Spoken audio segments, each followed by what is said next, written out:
对对。那你金曲奖也会戴墨镜跟帽子？金曲奖那一天会戴着墨镜跟帽子？应该会戴着墨镜偶尔帽子。对对对。啊，我想到了，刚才重点，我觉得应该嘴唇，因为我也只能露嘴唇，就这样，就是要有那个唇峰，水的这种嘴唇。对。那你这个装扮，然后因为你平常是不会这样子，那你出去还有人认得出你来？没有人认出来，我去吃那个路边摊都没有人认出来。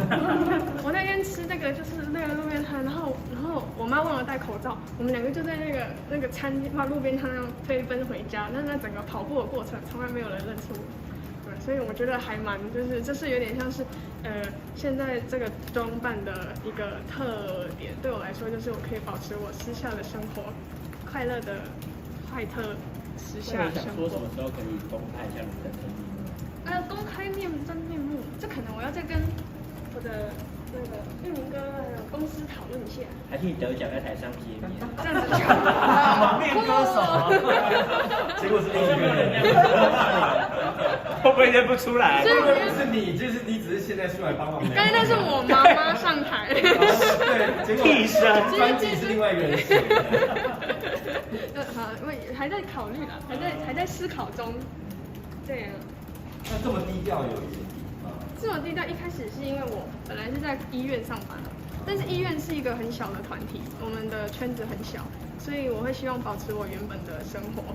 然后我也会希望，比如说主治医生啊跟我讲话，只是因为我是他的学生嘛，而不是说我有其他的身份，我就是一个单纯的学生这样子。对，所以我那个时候是因为这样子，所以我们选择我跟前公司有讨论，所以我们把那个坏特这个身份跟我平常的身份是分开来的。但后来没想到它好像算是一个特点，然后大家好像也不排斥，然后就继续这样下去了。那身边的有发现了吗？就是工作的。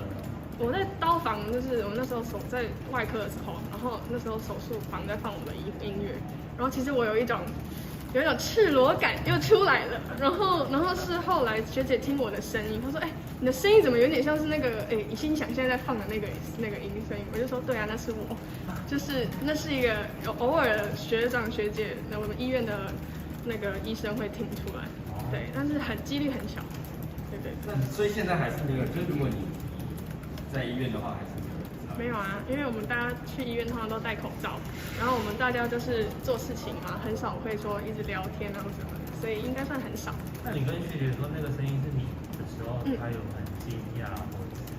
就说没有特别什么然后继续开刀的。学妹拉高，这个很厉害。在医院。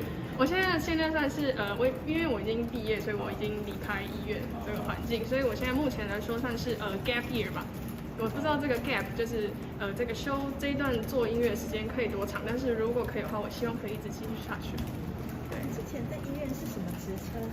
实习医师，对对 intern 是外科的实习。我们是每个月都会轮不同科，比如说这个月在外科，下个月就在另外一个科，对，每个月都会换。